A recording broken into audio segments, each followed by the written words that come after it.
Hi everybody, and happy Tuesday. We are about to start chapter 16, The Chamber of Secrets.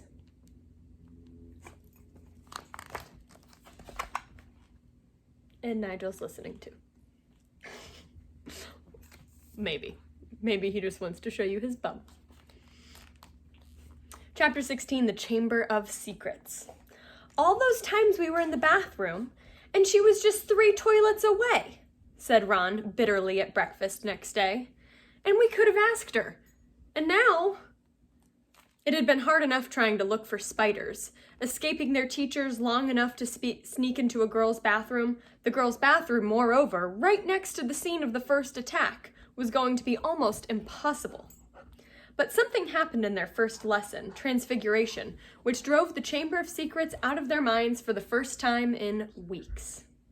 10 minutes into the class, Professor McGonagall told them that their exams would start on the 1st of June, 1 week from today. Exams? Howled Seamus Finnegan. We're still getting exams? Nigel, hey buddy, you've got sharp little teeth. You need to sit if you're gonna be here. You can sit. We'll keep trying. There was a loud bang behind Harry as Neville Longbottom's wand slipped, vanishing one of the legs on his desk. Professor McGonagall restored it with a wave of her own wand and turned, frowning, to Seamus. The whole point of keeping the school open at this time is for you to receive your education, she said sternly. The exams will therefore take place as usual, and I trust that you are all revising hard. Revising hard? It had never occurred to Harry that there would be exams in the castle in this state. With the castle in this state, there was a great deal of mutinous muttering around the room, which made Professor McGonagall scowl even more darkly.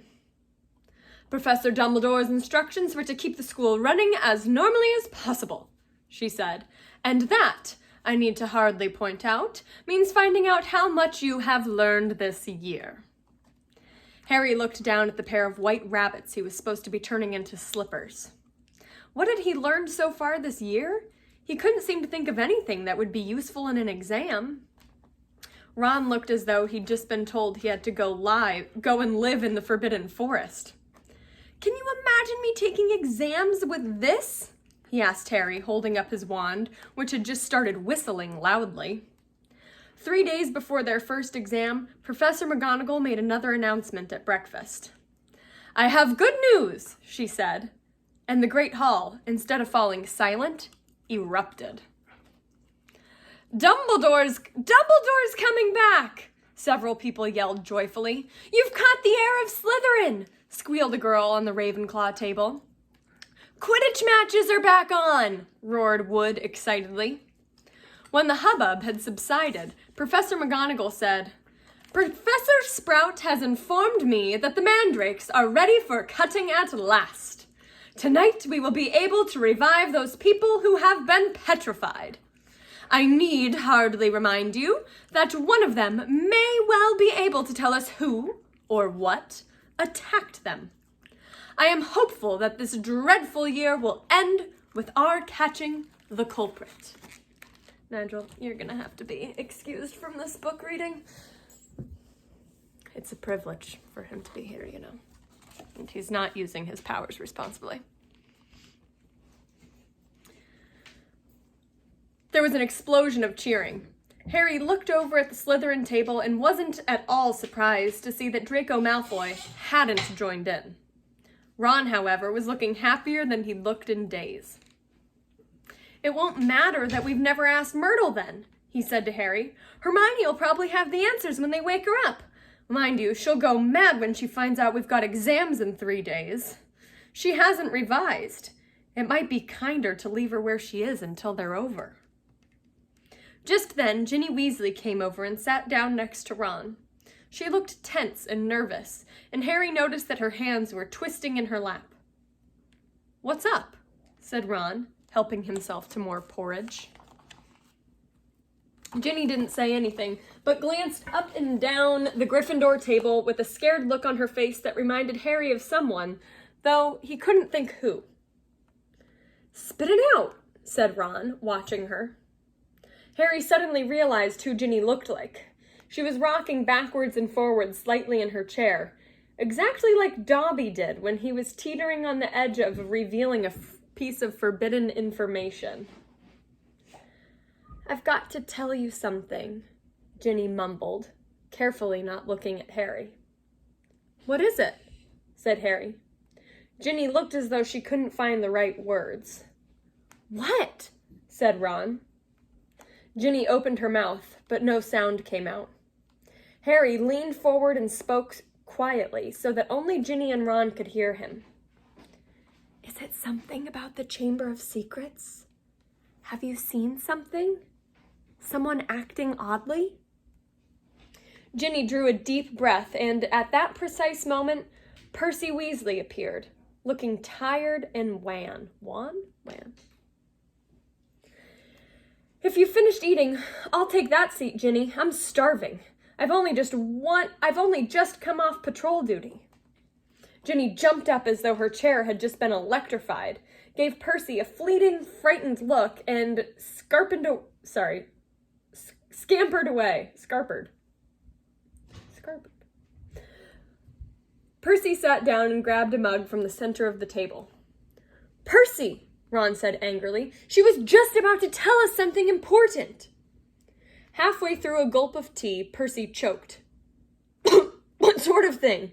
he said, coughing. "I just asked her if she'd seen anything odd, and she started to say—" "Oh, that. That's nothing to do with the Chamber of Secrets," said Percy at once. "How do you know?" said Ron, his eyebrows raised. "Well, if you must know, Ginny, walked in on me the other day when I was, well, never mind. The point is, she spotted me doing something, and I asked her not to mention it to anybody.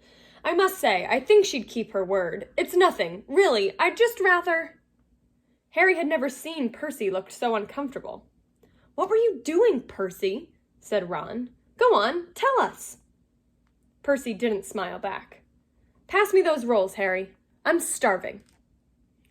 Harry knew the whole mystery might be solved tomorrow without their help, but he wasn't able to pass up a chance to speak to Myrtle if it turned up. And to his delight it did, mid-morning, when they were being led to the History of Magic by Gilderoy Lockhart. Lockhart, who had so often assured them that all danger had passed, only to be proved wrong straight away, was now wholeheartedly convinced that it was hardly worth the trouble to see them safely down the corridors. His hair wasn't as sleek as usual. It seemed as though it had been up most of the night, patrolling the first floor, or as though he had been up, not his hair. "Mark my words," he said, ushering them around a corner. "The first words out of those poor, petrified people's mouths will be, 'It was Hagrid!' Frankly, I'm astounded Professor McGonagall thinks all these security measures are necessary." "I agree, sir," said Harry, making Ron drop his books in surprise. "Thank you, Harry," said Lockhart graciously, while they waited for a long line of Hufflepuffs to pass. "I mean, we teachers have quite enough to be getting on with without walking students to classes and standing guard all night." "That's right," said Ron, catching on. "Why don't you leave us here, sir? We've only got one more corridor to go."